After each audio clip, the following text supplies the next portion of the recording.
یعنی شرک کیا، اللہ کی نافرمانی کی، تو اسے ہم عنقریب سزا دیں گے، پھر وہ اپنے رب کی طرف لوٹایا جائے گا، چنانچہ وہ اسے سخت ترین عذاب دے گا، یعنی پھر جہنم میں عذاب ملے گا۔ اور رہا وہ جو ایمان لایا اور نیک عمل کیے تو اس کے لیے اللہ کے یہاں بدلے میں خوب تر بھلائی ہے، اور ہم لازماً اپنے کام میں سے اس کے لیے نہایت آسانی کا حکم دیں گے۔ اب آپ دیکھیں ان کا انصاف، دیکھیے بادشاہ ہے ان کے پاس، جو اللہ نے اقتدار ان کو دیا اس کا اتنا صحیح استعمال کیا کہ جب ان کو یعنی کہ ان کے لیے ایسا تھا کہ تم جو چاہے کرو اپنی رعایا کے ساتھ، انہوں نے کہا، انہوں نے انصاف کیا، ہے نا، پاور تھا وہ جو چاہے کر سکتے تھے، لیکن انہوں نے انصاف کیا کہ غلط لوگوں کو سزا ملے گی، جو صحیح لوگ ہیں ایمان والے لوگ ہیں ان کے لیے ہم آسانیاں کریں گے۔ آج ہم نے یہ دیکھنا ہے کہ جو اچھے لوگ ہیں ان کے لیے آسانیاں کرنا ہے۔ آج اگر اللہ نے ہمیں تھوڑا بھی کچھ دیا ہے نا جس سے ہم کسی کی زندگی میں آسانی لا سکتے ہیں، ہم نے ان کی دیکھنا ہے کہ ہم کس طرح مدد کر سکتے ہیں، ٹھیک ہے؟ تو پھر وہ اور سامان لے کر چلا، ہے نا، ان کے پاس اسباب تھے، حتیٰ کہ جب وہ طلوع شمس کی جگہ پہنچا، یعنی کہ سورج اگنے کی جگہ جب پہنچے تو اس نے اسے پایا کہ وہ ایسی قوم پر طلوع ہو رہا ہے جس کے لیے ہم نے سورج کے آگے کوئی پردہ نہیں رکھا تھا۔ واقعہ ایسا ہی ہے، اور یقیناً اس کے پاس جو کچھ تھا علم کے اعتبار سے ہم نے اس کا احاطہ کر رکھا تھا، یعنی جو کچھ تھا اللہ کے احاطے میں تھا نا، اللہ تو باخبر ہے۔ پھر وہ دیگر سامان لے کر چلا۔ اب آپ دیکھیے ہر جگہ اپنا اسباب لے کر جا رہے ہیں، لوگوں کی مدد کر رہے ہیں، جو ان سے ہو سکا، جو ان سے بن سکا۔ تو حتیٰ کہ جب وہ دو دیواروں کے درمیان پہنچا تو اس نے ان دونوں کے اس طرف ایک قوم پائی جو قریب نہ تھا کہ وہ کوئی بات سمجھے، یعنی لینگویج میں ڈفرنس تھا، تو لینگویج نہیں سمجھ آتی تھی ایک دوسرے کی۔ وہ کہنے لگے، اے ذوالقرنین، بے شک یاجوج اور ماجوج اس سرزمین میں فساد کرنے والے ہیں، تو کیا ہم تیرے لیے کچھ پیداوار طے کر دیں، یعنی کہ کوئی سیلری طے کر دیں، اس شرط پر کہ تو ہمارے اور ان کے درمیان ایک دیوار بنا دے، کیونکہ ان کے پاس اسباب تھے۔ تو اس نے کہا کہ میرے رب نے مجھے اس میں سے جو قدرت دی ہے بہت بہتر ہے، یعنی مجھے تمہارا مال نہیں چاہیے، بس تم سپورٹ کرو، ٹھیک ہے؟ چنانچہ تم میری افرادی قوت سے مدد کرو، میں تمہارے اور ان کے درمیان ایک مضبوط بند بنا دوں گا۔ آپ دیکھیے جب انسان کے پاس یوزلی کیا ہوتا ہے نا، بہت سے لوگ نا مسلمز میں اسباب استعمال کرنے کو توکل کے خلاف سمجھتے ہیں، حالانکہ ایسا نہیں۔ اسباب نعمت ہوتی ہے جس کا شکر ادا تب ہوتا ہے جب ہم اس اسباب کو صحیح استعمال کر کے لوگوں کی زندگی میں خیر لے کر آتے ہیں، آسانی لے کر آتے ہیں، ان کی مدد کرتے ہیں۔ تو اسباب تو استعمال کرنا ہے، یہی تو امتحان ہے۔ اگر اسباب کے ہوتے ہوئے اس کو استعمال نہیں کر کے اگر بولیں گے کہ نہیں اللہ تعالیٰ خود ہی سارا کچھ اپنے آپ کر دے گا اور معجزے سے سارا کچھ ہو جانا چاہیے، تو ایسا نہیں ہوتا ہے، اوکے؟ قانون ایسا نہیں ہے نا، اللہ نے ایسی شریعت نہیں دیا، اوکے؟ تو اللہ بے شک بغیر اسباب کی چیزیں کر سکتا ہے، لیکن اللہ نے ہمیں اسباب آزمائش کے لیے دیا ہے کہ ہم اس کا صحیح استعمال کرتے ہیں، یعنی ہم شکر ادا کرتے ہیں، اوکے؟ تو اب آپ دیکھیے انہوں نے کیا کہا کہ اب ایک اچھے کام کے لیے، ہے نا، لوگوں کو کیونکہ ان پہ ظلم ہو رہا تھا تو اس ظلم سے نجات کے لیے سب نے مل کے کام کیا۔ ذوالقرنین نے جو ان کے پاس جو تھا اسباب اور قوت اس کا استعمال کیا، اور لوگوں نے ان کو ہیلپ آؤٹ کیا، اس قوم نے ان کو ہیلپ آؤٹ کیا۔ تو ایسے ہی ہوتا ہے، کوئی بھی بڑا کام اگر کرنا ہے نا میری بہنوں، کوئی بڑا کام اکیلے انسان سے نہیں ہوتا ہے، ایک بڑا کام کرنے کے لیے اسے سب کی ضرورت پڑتی ہے، اوکے؟ کہ کوئی مشورہ دینے والا ہو، کوئی مال سے مدد کرنے والا ہو، کوئی جان سے مدد کرنے والا ہو، یعنی کہ سب کی صلاحیتیں لگتی ہے اس کے لیے، ٹھیک ہے؟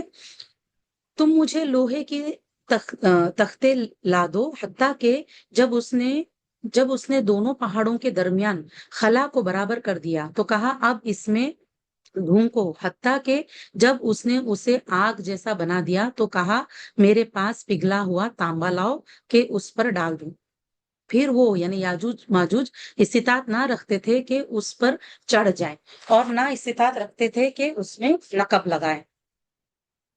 ذوالقرنین نے کہا یہ میرے رب کی طرف سے رحمت ہے۔ کیا کہا انہوں نے؟ ھذا رحمت من ربی، اپنا کمال نہیں کہا، کیا کہا؟ یہ میرے رب کی رحمت ہے۔ آپ دیکھیے ہر چیز میں ہم نے جو کچھ ہم کرتے ہیں ہم نے اس کا کریڈٹ اللہ کو دینا ہے، اپنے رب کو دینا ہے. پھر جب میرے رب کا وعدہ آ جائے گا تو وہ اسے ہموار کر دے گا، اور میرے رب کا وعدہ حق ہے. رب کا وعدہ کیسا ہے؟ حق، سچا وعدہ. اور اس روز ہم ان کے پیچھے اس روز ہم ان کے کچھ کو چھوڑ دیں گے، وہ دوسروں میں گھس جائیں گے اور سور میں پھونکا جائے گا، پھر ہم ان سب کو جمع کریں گے. جمع کرنا اب قیامت کے روز، قیامت کی بڑی نشانیوں میں سے ہے کہ یاجوج ماجوج باہر نکلیں گے اور پوری دنیا میں پھیل جائیں گے اور بہت آتنک مچائیں گے. یہ حدیثوں کے مفہوم میں آتا ہے. بہرحال یاجوج ماجوج جو ہے بنی آدم میں سے، آدم علیہ السلام کی اولاد میں سے، ٹھیک ہے. لیکن یہ قیامت کی بڑی نشانیوں میں سے کہ جب اللہ چاہے گا وہ لوگ پھیل جائیں گے پوری دنیا میں اور بہت زیادہ خون خرابہ کریں گے. اور تو جب سور میں پھونکا جائے گا تو اس کے بعد میں اللہ تعالیٰ سب کو قیامت کے روز جمع کرے گا، اور اس دن ہم جہنم کو کافروں کے روبرو لے آئیں گے، سامنے لے کر آئیں گے. وہ لوگ جن کی آنکھیں میری یاد سے پردے میں تھی، اللہ کی یاد سے غافل تھے جو لوگ، اور سننے کی استطاعت نہ رکھتے تھے، یعنی قرآن سنتے بھی نہیں تھے. آنکھیں یاد سے غافل اور کان اللہ کا کلام سننے سے سننا نہیں چاہتے تھے. ٹھیک ہے نا. تو کیا پھر ان لوگوں نے جو کافر ہوئے یہ سمجھ رکھا ہے کہ وہ مجھے چھوڑ کر میرے بندوں کو اپنا کارساز بنا لیں گے؟ کیا لگتا ہے کافروں؟ کہ اللہ کو چھوڑ کر کوئی اور ان کی مدد کرے گا؟ بے شک ہم نے کافروں کے لیے بطور مہمانی جہنم تیار کر کے رکھا. کہیے کیا ہم تمہیں اعمال کے اعتبار سے سب سے زیادہ نقصان پانے والا عمل کیا ہے بتائیں؟ جن کی کوشش دنیاوی زندگی میں اکارت گئی، اوکے، گم ہو گئی. پوری زندگی محنت کیا لیکن پوری محنت دنیا میں گم ہو گئی، جبکہ وہ سمجھتے تھے، کیا سمجھتے ہیں؟ کہ یقیناً وہ اچھے کام کر رہے ہیں. ان کو لگ رہا تھا کہ بڑا اچھا کر رہے ہیں، کفر کر کے اچھا کر رہے ہیں، دکھاوا کر کے اچھا کر رہے ہیں، اوکے، شرک کر کے اچھا کر رہے ہیں، بدعت کر کے اچھا کر رہے ہیں. ان کو لگ رہا تھا ہم بڑے اچھے کام کر رہے ہیں، لیکن ان کی پوری محنت دنیا میں ہی ویسٹ ہو گئی. یہی لوگ سب سے بڑے خسارے کے لوگ ہیں، ٹھیک ہے نا. ان کو سب سے بڑا لاس ہونے والے ہیں. یہی لوگ ہیں جنہوں نے اپنے رب کی آیات کا اور اس کی ملاقات کا انکار کیا. رب کی آیات ہے نا قرآن، ٹھیک ہے نا. چنانچہ ان کے اعمال برباد ہو گئے، کچھ نہیں ملے گا. پورے عمل برباد، ساری محنت برباد. روز قیامت ہم ان کے لیے کوئی وزن قائم نہیں کریں گے، عمل میں کوئی وزن نہیں رہے گا، کیونکہ اللہ کے لیے کیا ہی نہیں، لوگوں کو دکھانے کے لیے کیا، لوگوں کے لیے کیا، دوسرے باطل معبودوں کے لیے کیا. اوکے، یہ ہے ان کی سزا جہنم، اس وجہ سے کہ انہوں نے کفر کیا اور میری آیات اور میرے رسولوں کو ٹھٹا بنایا، یعنی کہ آیات کا انکار کیا اور سنتوں کا مذاق اڑایا، رسولوں کا مذاق اڑایا. بلا شبہ جو لوگ ایمان لائے اور انہوں نے نیک عمل کیے ان کے لیے بطور مہمانی فردوس ہے، جنت الفردوس کے باغات ہیں. اب آپ دیکھیے جو قرآن اور سنت پر چلے گا نا اور ان کو مذاق نہیں بنائے گا، آپ دیکھیے جو لوگ بدعت کرتے ہیں نا وہ لوگ کیا کرتے ہیں؟ سنت کی خلاف ورزی کرتے ہیں. دین میں غلو کرنا، دین کا مذاق اڑانا، یہ سب حرام ہے. تو آپ دیکھیے اللہ تعالیٰ کیا بتا رہے ہیں کہ جو لوگ قرآن اور سنت کو سیریسلی فالو کریں گے نا تو ان کے لیے ان کے نیک عمل، ایمان لا کے انہوں نے نیک عمل کیے تو ان کے لیے بطور مہمانی اللہ نے کیا رکھا ہے؟ جنت الفردوس. جنت الفردوس میں ان کی مہمانی ہوگی. اللہم انی اسألک جنت الفردوس، آمین یا رب. اللہم اجرنا من النار، آمین یا رب. اس حال میں کہ وہ ان میں ہمیشہ مقیم ہوں گے، وہاں سے جگہ بدلنا نہیں چاہیں گے. کہہ دیجئے اگر میرے رب کی باتوں کے لیے سمندر انک بن جائے، روشنائی ہو، تو یقیناً میرے رب کی باتیں ختم ہونے سے پہلے سمندر ختم ہو جائے گا. اور اگرچہ ہم اس کے مثل اور سمندر بطور مدد لے آئیں تو بھی رب کی باتیں ختم نہیں ہونے والی. اے نبی صلی اللہ علیہ وسلم کہہ دیجئے میں تو بس تمہاری ہی طرح بشر ہوں. آپ صلی اللہ علیہ وسلم بشر ہیں، انسان ہیں. فرق کیا ہے عام انسانوں میں اور نبی صلی اللہ علیہ وسلم میں؟ میری طرف وحی کی جاتی ہے کہ تمہارا الہ صرف ایک الہ ہے، لا الہ الا اللہ. پھر جو شخص کہ اپنے رب کی ملاقات کی امید رکھتا ہو تو اسے کیا کرنا چاہیے؟ کہ میں نے ایک دن اپنے رب سے ملنا ہے نا، تو اسے کیا کرنا چاہیے؟ دو چیز. تو وہ عمل کرے، نیک عمل کرے، یعنی اللہ کے لیے کرے اور سنت کے مطابق کرے، صرف اللہ کے لیے اور سنت کے مطابق، اور اپنے رب کی عبادت میں کسی کو بھی شریک نہ ٹھہرائے، مل جائے گی کامیابی انشاءاللہ۔ تو یہ تھی سورہ کہف میں، سورہ مریم مکی صورت ہے، اور آپ دیکھیے جو مکی صورتیں ہوتے ہیں نا اس میں 3 ٹاپک مین ہوتے ہیں۔ مکی صورتوں کا مطلب کیا ہے کہ وہ صورتیں جو ہجرت سے پہلے نازل ہوئی، ٹھیک ہے، ہجرت سے پہلے نبوت سے لے کر ہجرت تک نازل ہونے والی صورتوں کو مکی صورتیں کہتے ہیں۔ یہ عرصہ کتنے سالوں کا تھا؟ 13 سالوں کا تھا۔ جب آپ صلی اللہ علیہ وسلم کو 40 سال کی عمر میں نبوت ملی تو آپ صلی اللہ علیہ وسلم اس کے بعد میں 13 سال مکہ میں تبلیغ کر رہے تھے، وہیں ٹھہرے ہوئے تھے۔ اس کے بعد میں آپ صلی اللہ علیہ وسلم ہجرت کر کے مدینہ گئے۔ تو یہ جو 13 سال تھے شروعات کے نبوت کے، اس کو مکی دور کہا جاتا ہے، اور اس دوران جو بھی سورہ نازل ہوا اس کو مکی صورت کہا جاتا ہے۔ اور اس کے 3 مین ٹاپک جو ہوتے ہیں، سب سے پہلا ٹاپک عقیدہ ہوتا ہے کہ ایک اللہ کو مانو، اللہ ایک ہے، اس کے ساتھ کسی کو شریک نہ کرو، یعنی توحید باری تعالی اس کو کہتے ہیں، جس میں توحید ربوبیت کہ اللہ اکیلا رب ہے، توحید الوہیت اللہ اکیلا الہ ہے، اس کے علاوہ کوئی اور الہ نہیں ہے، عبادت کا حق صرف وہی رکھتا ہے، اس کے علاوہ کسی اور کی عبادت جائز نہیں۔ تیسرا، اللہ کے اسماء و صفات میں اللہ تعالیٰ ایک ہے، اکیلا ہے، اس جیسا کوئی نہیں، ٹھیک ہے، توحید اسماء و صفات۔ تو فرسٹ تو یہ چیز ہے، یہ 3 چیز یعنی کہ اللہ کی توحید کو ہائی لائٹ کیا جاتا ہے مکی صورتوں میں، کیونکہ آپ دیکھیں سب سے امپورٹنٹ کیا ہے؟ انسان کا عقیدہ۔ انسان کا عقیدہ ٹھیک ہے، اس کا ایمان ٹھیک ہے، تو اس کے بعد میں پھر اعمال آتا ہے نا، عمل صالح، کہ وہ ٹھیک ہو۔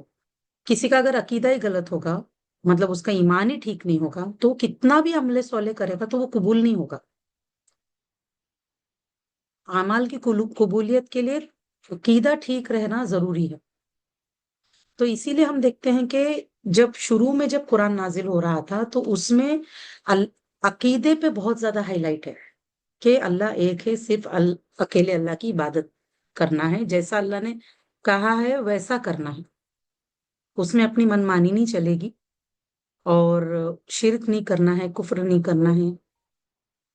یہ بات کو بہت زیادہ ہائی لائٹ کیا گیا ہے۔ سیکنڈ جو ٹاپک ہائی لائٹ کیا گیا ہے وہ کیا ہے کہ بعض بعد الموت، کہ یہ دنیا فانی ہے، اس کے بعد میں موت کے بعد میں اصل زندگی انسان کی شروع ہوتی ہے، اور قیامت ہوگی، اس میں حساب کتاب ہوگا، اور پھر اس کے بعد میں اللہ کے عدل اور انصاف کے تقاضے کے تحت جو جہنمی ہے وہ جہنم جائیں گے، اور اللہ کے فضل سے جو جنتی ہے وہ جنت جائیں گے۔ اور اللہ نے پورے قرآن میں مطلب بتایا ہے کہ یہ یقیناً قیامت جو ہے وہ ہونے والی ہے، وہ آ رہی، ہر دن وہ قریب ہوتی چلی جا رہی، تو وہ آ کے رہے گی، اور وہ ضروری ہے آنا، کیونکہ ورنہ انصاف نہیں ہوگا۔ اور اللہ تعالیٰ انصاف والا ہے، اللہ تعالیٰ اس طرح سے مطلب بے مقصد نہیں بنائے یہ دنیا۔ اس دنیا کا مقصد ہے کہ انسان یہاں پر جو اسے چوائس دی گئی ہے، جو بھی وہ اس چوائس کا جو بھی وہ استعمال کرتا ہے، قیامت کے روز اس سے پوچھ ہوگی کہ جو نعمتیں تمہیں ملی تھی، جو تمہیں آزادی ملی تھی چوز کرنے کی، اس کا تم نے کیا استعمال کیا، اس کا حساب کتاب ہوگا۔ تو وہ حساب کتاب ضروری ہے، اور پھر اس کے بعد میں اللہ اپنے فضل سے ایمان لا کے عمل صالح کرنے والوں کو جنت میں ڈالے گا، اور جنہوں نے کفر کیا ان کو جہنم میں ڈالے گا۔ تو جنت جہنم ابھی سے تیار، لیکن انتظار کس چیز کا ہے کہ قیامت ہو، اور اس کے وقت کے بارے میں صرف اللہ ہی جانتے، اللہ کے سوا کوئی اور نہیں جانتے۔ تو جب وہ ہوگی پھر حساب کتاب ہوگا، پھر اس کے بعد میں انسانوں کو ان کے اعمال کے مطابق جزا دی جائے گی۔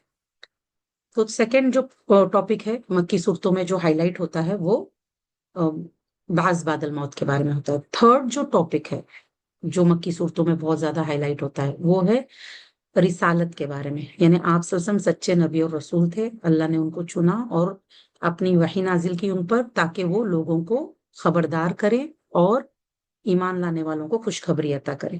تو اس کے لیے آپ دیکھیے بعض بعد الموت اور توحید اور رسالت، اس کو ثابت کرنے کے لیے اللہ نے